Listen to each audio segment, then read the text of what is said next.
Welcome back to another Toothpickings webcast. I'm Brian. I blog as Toothpickings, and I webcast here in my basement, and it is chilly in here today, so it's appropriate that we're going to talk about a place that's quite a bit warmer, Malawi. You don't know where Malawi is, do you? Because I had to look it up on a map too. I knew kind of where it was. I knew it was landlocked. I didn't know exactly where it was, but our guest today spent quite a bit of time there and other areas surrounding Malawi in sub-Saharan Africa. This topic that we're talking about today, there's elements of it that can make you laugh, but on the whole, it's pretty serious. It's life and death stuff that is contemporary. We're not talking about people who maybe got killed 100 years ago. This is recent. For those of you that don't know, and it's easy to have missed these stories over the past couple decades, it seems like once a year, sometimes every other year, sometimes it skips, but it seems like about once a year, there is a legitimate vampire panic in sub-Saharan Africa. In Malawi, it might be the epicenter of it all. What happens is mobs of people roam around the streets hunting other people. And if they decide that those people are vampires, then they get killed. That's what we're going to talk about today, that cheery topic. When I first came up with this idea of doing a vampire project, even when I didn't have that name Toothpickings, the Malawi vampire panics were right in the front of my mind because it was contemporary. It wasn't just something from the hundreds of years ago past that we could be talking about and laughing about. It's a serious topic that's still going on today. I wanted to find someone on the ground in Malawi. It was very difficult to find someone who would agree to speak to me about it. I don't want to project what reasons people in Malawi contemporarily might have for not wanting to speak openly about it. Maybe they just didn't get the emails. I don't know. But I did find Professor Adam Ashforth, who is a professor at the University of Michigan. He specializes in African American and African studies. And he was on the ground in Malawi for a number of years. He was in Malawi in 2017 most recently, and he's been around other parts of southern Africa for the decade surrounding that. So he has some firsthand experience and quite a bit of time studying this topic. He specialized in studying witchcraft in that part of the world, but just studying witchcraft alone kind of puts you in contact with some other superstitious beliefs. And his expertise is going to be what shines a light on this for us today. If you're completely unfamiliar with the Malawian vampire scares, or even if you just know a little bit about it from the news reports like I was before today, I think you're going to find this really intriguing. So stick around and meet Professor Adam Ashforth. Professor Adam Ashforth from the University of Michigan, thank you so much for joining us today. Hi. Start off by setting the scene for me. What has been happening in sub-Saharan Africa periodically with these vampire scares? What is it? Well, I should say one is going on as we speak in Malawi. Just in late March and early April, 9 or 10 people were killed as suspected bloodsuckers in sort of mob justice events. What happens when these the mobs get ginned up? What does it look like? Are there car stops? Is it just groups of people going from house to house? How does it manifest itself? It varies from place to place. The most recent spate of incidents has involved roadblocks on the main highway in the country, where local villagers stop cars moving at night. The assumption is that the bloodsuckers move about at night, and pump blood from unsuspecting victims. I wrote an essay about this a few years ago and described how the rumors started. There's a generalized sense that that blood sucking is real, it's prevalent, that it's driven by a desire by the political elites to obtain money from whites from overseas. So it's assumed that the sort of ultimate consumer of the blood are whites from overseas. It's this whole category of whites from overseas. The idea being that these whites from overseas are Satanists who need human blood for their satanic rituals. So there's this sort of narrative is quite pervasive, and most people don't. Most people grant it credence that this is entirely possible. Everybody knows that Satanists need blood. The government gets money from overseas. What do the whites from overseas get in return? Well, what does Malawi have to offer? Its main export crop is tobacco. So, it clearly doesn't have much of an economy. So the whites need blood, and so then what happens is that there'll be a particular incident in a village or town, which then sparks anxiety about this, actually taking place. And then typically what happens is that people organize collective security, and it's typically young men who then start patrolling in order to, catch the bloodsuckers in the act or to prevent them from pumping blood in their village. And, in this essay that I wrote, I have a story of a friend of mine who was targeted. So he was in a village where this rumor started, and young men were patrolling at night, and they were raising money from every household in order to subsidize their, cup of tea and bit of bread at the end of the night of patrolling. And my friend, who had been working as a research assistant for a project which I'm associated with, was suspected of being a bloodsucker because he was clearly in league with whites from overseas.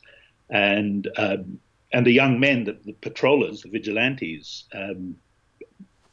were preparing to attack him. But the chief, who had been sort of organizing the vigilantes in the sense that they were, they started out their patrols from the chief's compound and ended at the night at the chief's. But he was able to talk them out of attacking my friend, by vouching for him. I read that a few years back, even the UN had to pull some people out because they were concerned for safety, because the vampire mobs had grown so restless that even the UN said we can't have our people in Malawi anymore. Yeah, that was in 2017, and I was in Malawi at the time, and we were doing a project researching on primary schooling, and one of the sort of the superintendent of schools in a particular region warned us not to just roll up at a school without clearing it in advance because of these rumors. And I also document in one of my pieces an account of another research project that was underway and approached a school, and the children panicked and hundreds of kids ran into the bush, and these people nearly got killed themselves. Did you feel like your life was at risk at any point during that time? No, I didn't. I didn't run into it, and and in fact, when we did get clearance and go to schools, it wasn't a problem. But by the same token, many, about a dozen people or more were killed. And, one of the ironies is that he had been a research assistant on this, a big long-term research project that came to an end. And so the director of this research project, feeling that, that his livelihood was going to end, subsidized my friend to go and do a course on HIV counseling and testing because at that time the the antiretroviral program was being rolled out, and there was a need for people qualified to do testing and counselling. So she funded him to go and do a course, 2 or 3 week course to get qualified to do HIV testing and counselling, which the people in the local area took as evidence that he was being trained as a blood pumper. Right. And so when he got home from doing this course, unbeknownst to him, he was a prime suspect. One of the things that happened in Malawi, the HIV epidemic, really took off in the 90s. And then by about 2005, 2006, the government and international agencies began a widespread antiretroviral program that involved a lot of blood testing. And so the sort of ideas about blood and HIV became very important. Is it fair to say that the fight over vampires maybe had died down, and that the testing for HIV brought it back? It could be the case. I don't know of any particular instances of these rumors between 1949 and 2002. I've read in newspaper accounts that they were prevalent in the 1980s, but I haven't actually seen any evidence of that. So I wouldn't attribute them specifically to the HIV epidemic and particularly to the emergence of testing and treatment. But I do think that HIV testing and treatment does form part of the background to this, that, in terms of the sense of what blood is and what the significance of it and, why it might be important. And there's also, I recount in one of my papers a discussion, a sort of debate on a veranda one night between people who are arguing whether Satanists who drink human blood are at risk of HIV infection. So, the idea being if you have the bus accident and, the Satanists harvest the blood of 20 people, then there's going to be HIV in that blood. Mm-hmm. And if they drink it, are they going to be infected by HIV? And some people say, obviously, that's how HIV is transmitted. Others say no, because the Satanists are doing magic and it's not going to apply.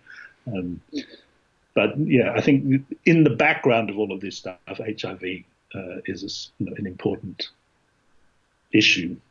This is maybe a good time to define what the Malawian vampire looks like to a local, because we here in the West we have an idea maybe from movies or books of what a vampire is, but I think it looks a little different in Malawi. What does a Malawian concept of a vampire appear to be? So it's just an ordinary person. Now, the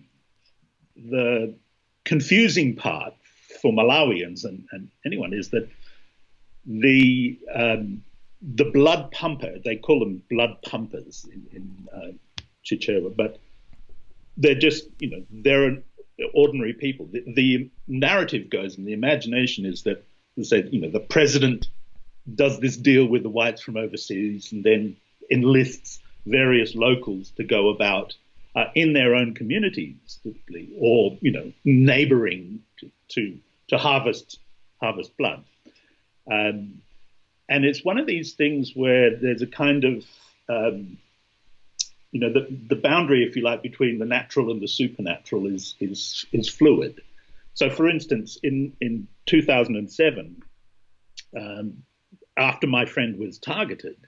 And then another person in his village a man was beaten nearly to death as a suspected bloodsucker.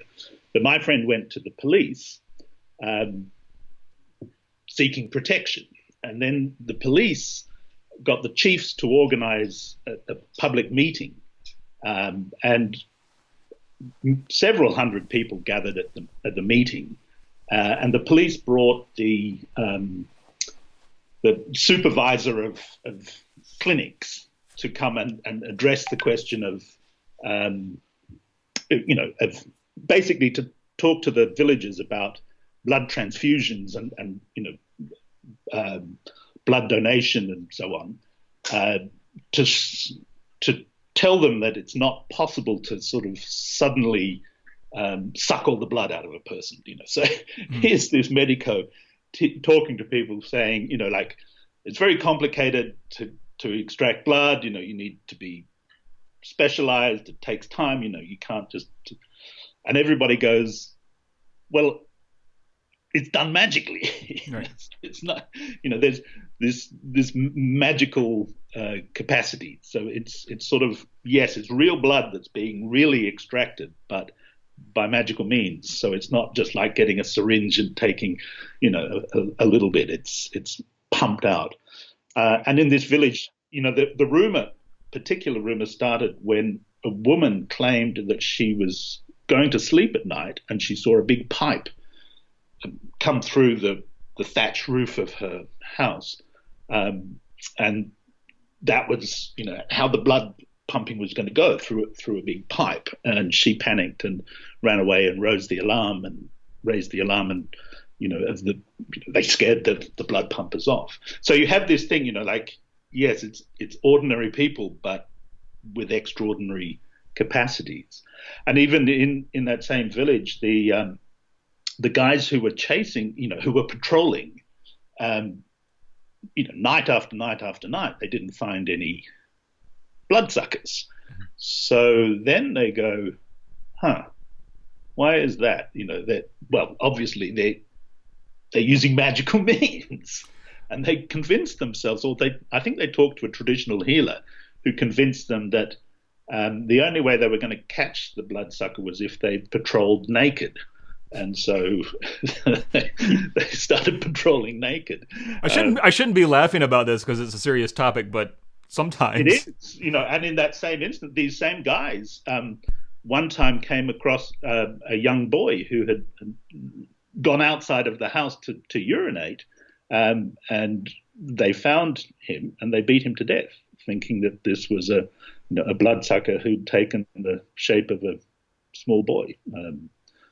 So yeah. shape shifting is part of it. Somehow the blood extraction is part of it, but the people doing it aren't undead. They didn't come back from the grave, and for whatever reason, because they can shapeshift and they have magical powers, but they still engage in this commerce of trading blood for something.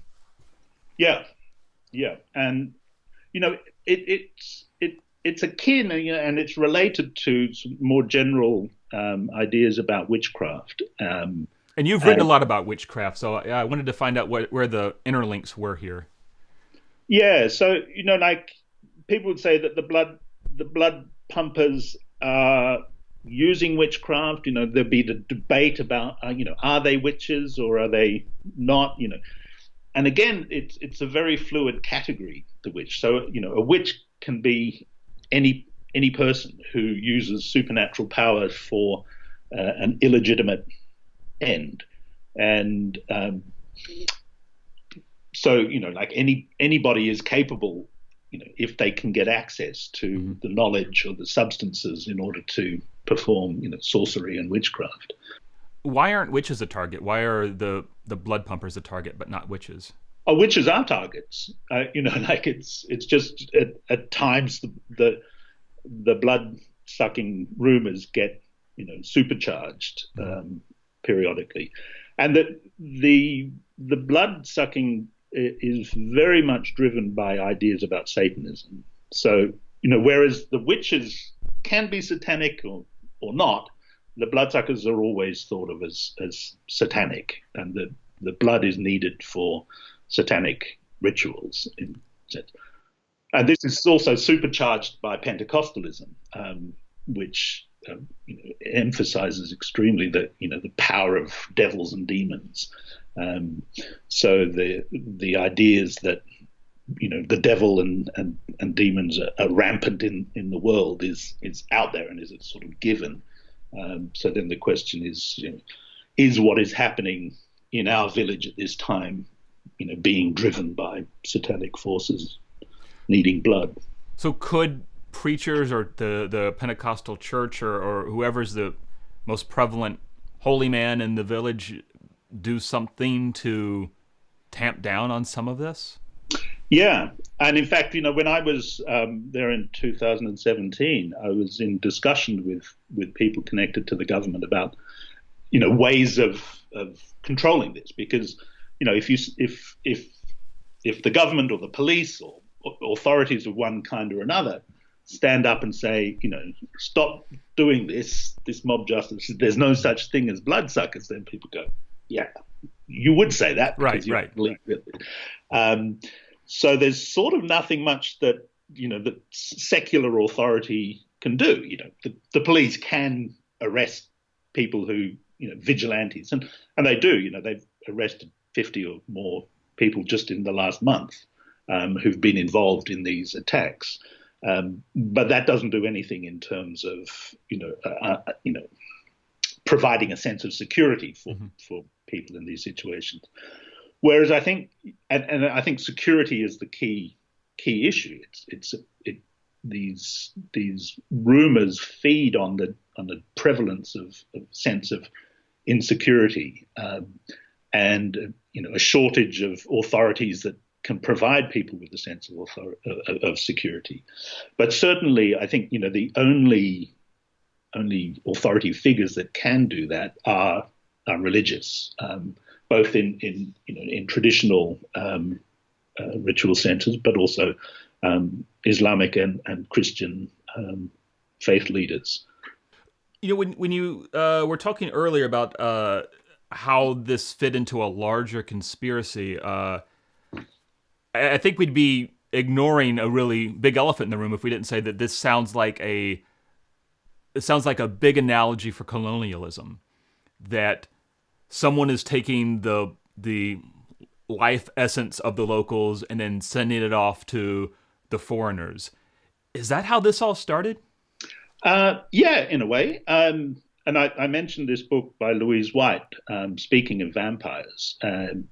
And she recounts these rumors in, say, the first half of the 20th century in Central and Eastern Africa as being part of a narrative which connected to colonialism, in which Africans were going, these white people can't survive in the tropics. The only way that they can survive is by drinking African blood. So that the narrative in those days was about, allowing white colonialists to survive in the tropics. And white people in the tropics did have susceptibility to many diseases. It also wasn't much helped by the fact that the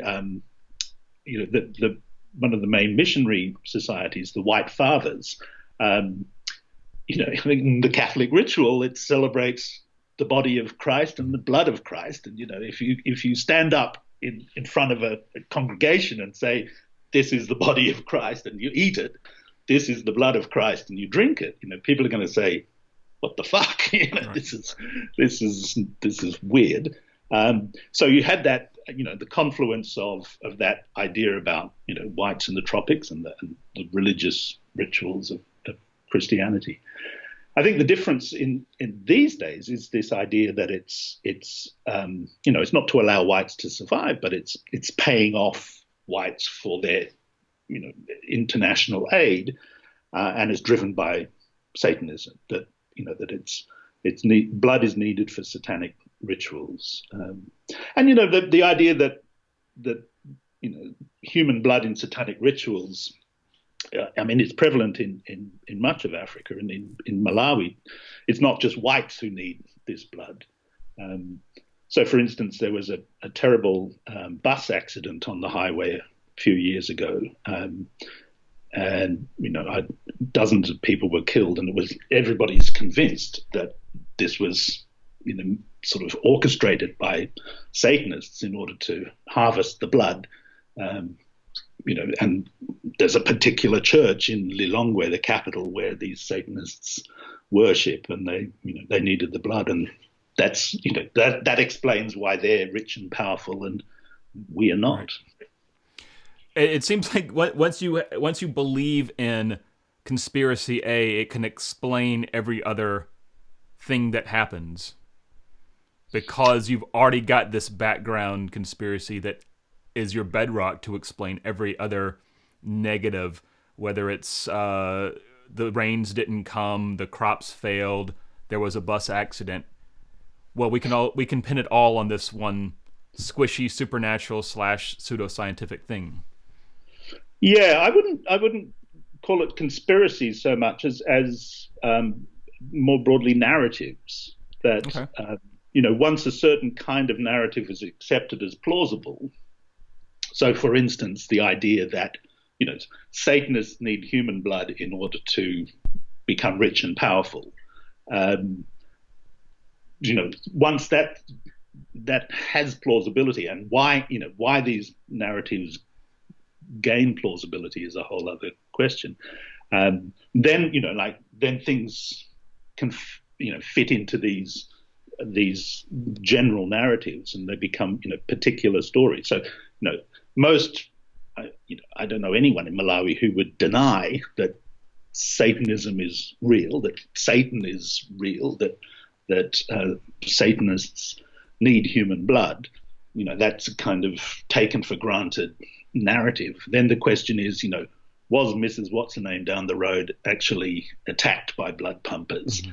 And if it turns out that her account is plausible, then people start worrying that the Bloodpumpers are out there, and the particular details kind of get fleshed out in relation to the overarching narrative. It sounds like the two biggest differences between our Western concept of a vampire and what a Malawian would think of as a vampire as, number one, the vampire bloodsucker, if you will, blood pumper, if you will, is not dead. But number two, and this is really interesting to me, they're a middleman. That's, I think, maybe the most unique thing, because every other vampire in any other part of the world I've ever heard about is taking, whether it's the blood or the life force, if you will, and taking it for themselves. But here, they're just doing a transaction and then giving it to somebody else. Yeah, absolutely. And it's whites, whites from overseas being the ultimate consumer in these narratives. I read one place that the whites are making the blood into a lozenge. I haven't heard that one. Okay. It wouldn't surprise me. These whites, they're capable of anything. I know I love a good blood lozenge. But that would make the whites the kind of the ultimate vampire, and the local Malawians would be the intermediary vampire, the Renfield, if you will, who's helping acquire blood. Yeah, and in my work, I'm kind of insistent that we don't treat these narratives as metaphors. We don't go, okay, this is just a way, a Malawian way of understanding colonialism or neoliberalism or what have you. But on the other hand, you couldn't think of a better metaphor. I was going to say, how do you not think of it? Like having the blood sucked out of you by global capitalism. But as I say, Malawians are much more concerned about issues of security than, and these things are not metaphorical at all. But you're right. The locals are considered to be middlemen, intermediaries, who are doing it for profit. They're employed. Some stories will have it that they're employed, by the president or by the big guys who sell it on to the Westerners. But it's not about sort of local consumption.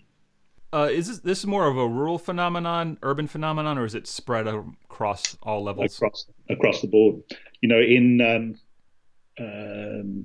what was it, 2007 or no, I can't remember the date, but there was, in the commercial capital Blantyre, there was an outbreak, and it was assumed that certain local business people were behind it.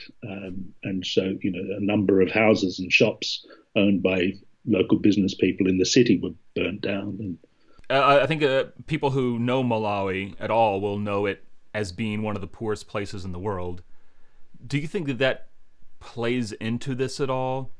Or are richer countries just as susceptible to this kind of superstition panic as Malawi is? I think yes. These rumors of blood pumping do seem to be sort of geographically located. Historically, as I said, they go back to at least the early 20th century, and possibly before. And I think they do emerge from the particular features of colonialism in that region. I think that the general condition of insecurity is much more widespread in Africa. And it's a condition that I call spiritual insecurity, in the sense that people are aware that there are these invisible forces that act on life, that provide wellness and wealth and well-being, as well as dangers and death and disease. But the condition for many people is that there's this sense of danger, doubt, and fear about how these forces operate. So nobody can say for sure what the situation is. So everybody knows that Satan is real and that Satanists exist, and that some people can interact with Satan in such a way as to cause harm. But then they don't know exactly how that happens, how that works, who is doing it, what is they're capable of. And the other thing is that there are multiple different authorities who provide different interpretations of what's going on. So, for instance, in relation to the blood pumpers, you have the health authorities, the police, the chief, the secular state authorities, but you also have all these religious figures as well, and they all tell different stories. So ordinary people are often in a position of knowing that these forces exist, but not knowing how to manage relations with them and not knowing how to protect themselves. And I think that's the condition that allows things like these vigilante groups to emerge and to run, wreak havoc. I have read, and tell me if this is a mischaracterization, that the vampire panics tend to be seasonal. So when the crops are able to get into the ground and when the crops are able to get harvested, you don't have the panics. It's during that time of the year when there's nothing to do. Yeah, I think that's right. And certainly there was a big outbreak in 2002-03, which was after a major famine. But one of the things that happens in Malawi and in most subsistence agricultural societies is that when the last crop is eaten and the new crop hasn't come to be, then people go hungry, and they call it the time of hunger. And it can last 2-3 months or more, depending on particular situations. Some of the conditions which contribute to the seasonality of these things. And the outbreaks that I've heard, typically December, January, February. This current one in March is a little bit later because I think, I don't think people would be harvesting until later this month or May. So it is generally in the time of hunger that these issues arise. Is there a chance that there's anybody exploiting this fear for their own gain? You said that local officials have tried to clamp down on it, but is there some other person in a position of power who's pumping it up? I don't think so. You think this is all grassroots? Yeah, I really do. I think the caveat being the obsession with Satan among Pentecostal churches. So I think but that's kind of a general part of the faith, that Satan is everywhere and just about everybody's in league with the devil in some way or other. But I haven't seen any evidence, and I can't quite imagine where somebody would be cynically manipulating these sort of rumors for particular ends. I think what can happen, the targets can be driven by local jealousies and resentments and so on. So, for instance, my friend who was targeted and suspected of being a pumper, he was a comparatively rich person, because he worked as a research assistant and had an income in a context where most people don't have any income. And so, he had a slightly nicer house than most people in the village and so on. Clearly a vampire, yeah. Yeah. So I think you get that kind of, thing happening. But I don't see any evidence of a sort of, some Svengali-like mastermind, seeding these rumors in order to achieve some broader aim, either of, revenge or whatever. I think it really is grassroots. What do you think we can learn in the West from what's happened in Malawi? Is there any takeaway for us aside from shaking our head and saying, "Man, that really sucks. I would not want to be there"? Well, I think the first thing to understand is this sense of insecurity that I tried to describe earlier on, which I spent a lot of my work studying. And the takeaway, if you like, is that people involved in development projects and charity work and outsiders seeking to do good in these places need to be very careful about what they're doing and need to understand well the adverse consequences of some of what they do.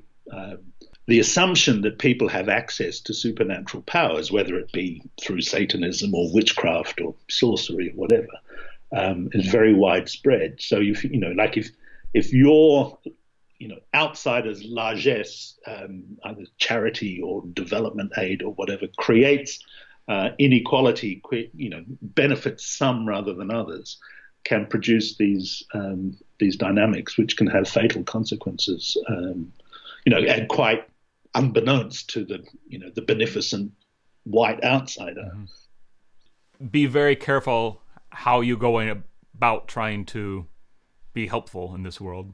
Yeah, absolutely. Well, that's a grim and dark way to end this conversation, but this is a grim and dark subject for these grim and dark times. Professor Adam Ashforth, you have three books. I've only got the titles of two of them here. Madumo, A Man Bewitched, and Witchcraft, Violence, and Democracy in South Africa. Two topics I think viewers of this webcast might be really interested in. And I have another one on witchcraft in Malawi called The Trials of Mrs. K, Seeking Justice in a World with Witches.